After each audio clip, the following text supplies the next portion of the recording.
Rumus bahagia Mogaudat Chief Business Officer Google. Kebanyakan manusia saat ini sangat sibuk tentang bagaimana meraih kebahagiaan itu, atau dengan kata lain, cara menjadi bahagia. Tapi tanpa mereka sadari bahwa sebenarnya ada yang kurang dari dirinya yang dia sendiri tidak menyadari hal itu.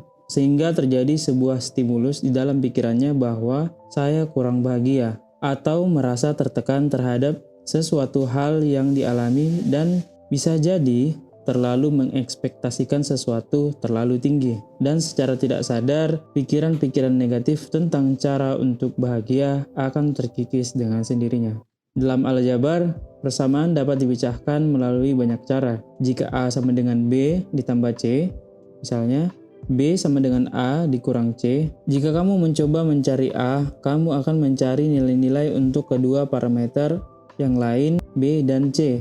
Dan jika kamu mencari B, kamu akan mengambil langkah-langkah yang berbeda. Parameter yang ingin kamu cari secara drastis mengubah pendekatan kamu dalam mendapatkan hasil. Hal yang sama terjadi ketika kamu memutuskan untuk mencari rumus bahagia. Cara paling sederhana bagi seseorang untuk mengungkapkan definisi kebahagiaan adalah dalam sebuah persamaan kebahagiaan. Jika kebahagiaan itu harus lebih besar terhadap persepsi tentang kejadian dalam hidup kamu, dikurangi harapan tentang bagaimana yang akan terjadi di masa depan. Definisi bahagia adalah sebuah kondisi emosi yang dirasakan oleh seseorang. Apakah itu senang, penuh rasa syukur, kepuasan terhadap sesuatu, atau bisa saja juga dengan kesedihan karena ada beberapa orang yang merasa bahagia tentang kesedihan tertentu. Hal ini memang bisa berbeda antara satu dengan lainnya. Hanya saja karakteristik utamanya adalah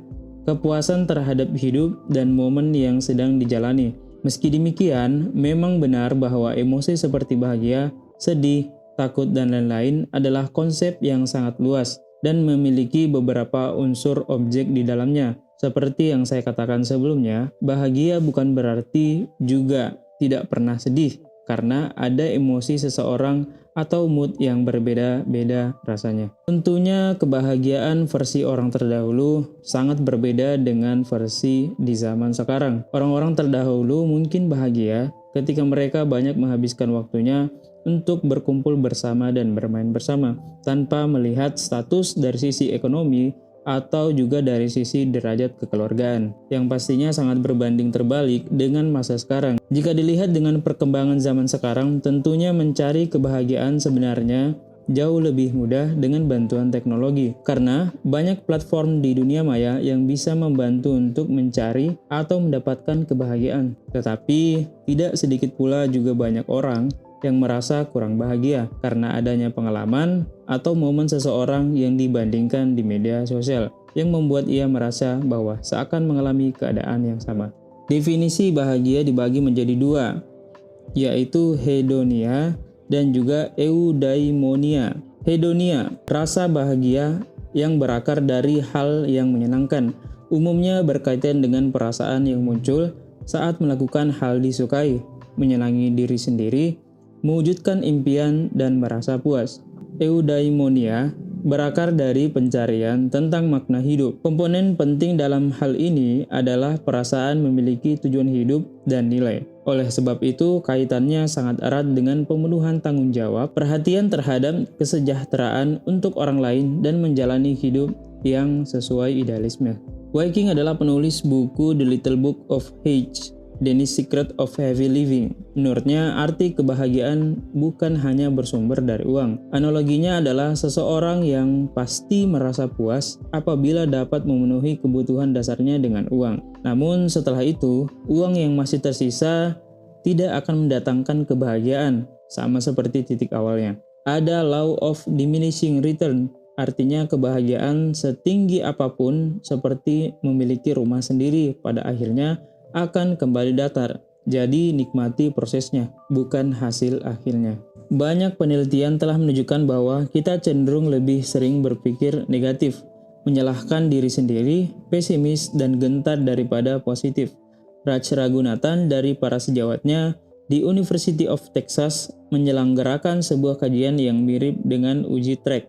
Mahasiswa diminta membuat catatan yang luar biasa jujur tentang pikiran yang terjadi secara alami selama 2 pekan. Hasilnya mengungkapkan bahwa sekitar 60 dan 70% pikiran mahasiswa adalah negatif. Fenomena itu dikenal sebagai dominasi negatif. Rasio ini tidak boleh dipandang remeh berdasarkan unggahan yang berjudul Why Meditate.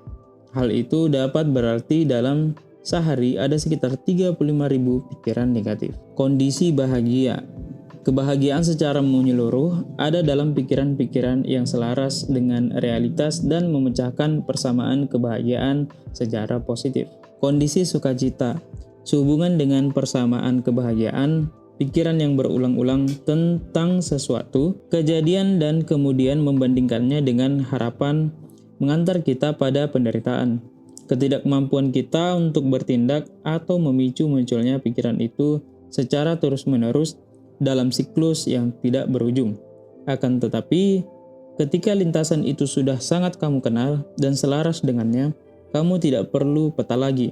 Yang perlu kamu lakukan hanyalah mengorientasikan diri dengan beberapa landmark utama, kemudian memilih jalan tanpa kesulitan. Sebagai penutup, yang perlu kamu ingat 3 angka, yaitu 6, 7, dan 5. Ada 6 ilusi besar yang akan kamu hadapi dalam hidup, yaitu pikiran, diri, pengetahuan, waktu, kendali, dan rasa takut. Ketika kamu mengenali ilusi ini, mungkin kamu akan bingung dan mencoba untuk memahami makna hidup. Dan bisa jadi tidak ada hasil yang kamu peroleh, bahkan bisa mengalami penderitaan yang makin dalam dan berkepanjangan. Maka muncullah 7 titik buta, dimulai dari filter, berbagai asumsi, prediksi, memori, label, emosi, dan hiperbola.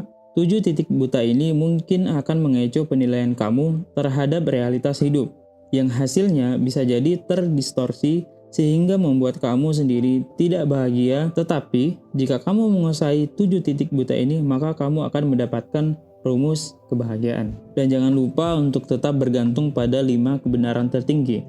Nah, untuk 5 kebenaran tertinggi ini, kamu benar-benar harus membaca buku ini agar kamu sendiri memahami apa itu kebenaran tertinggi. Dan untuk kesimpulan, beberapa definisi bahagia bisa jadi sama atau bahkan sama sekali berbeda dibandingkan dengan konsep yang ada di belakangmu. Tapi yang perlu kamu ingat bahwa itu bukan masalah, dan pastinya setiap orang berhak punya opininya masing-masing tentang arti bahagia. Sekian dari saya. Assalamualaikum warahmatullahi wabarakatuh.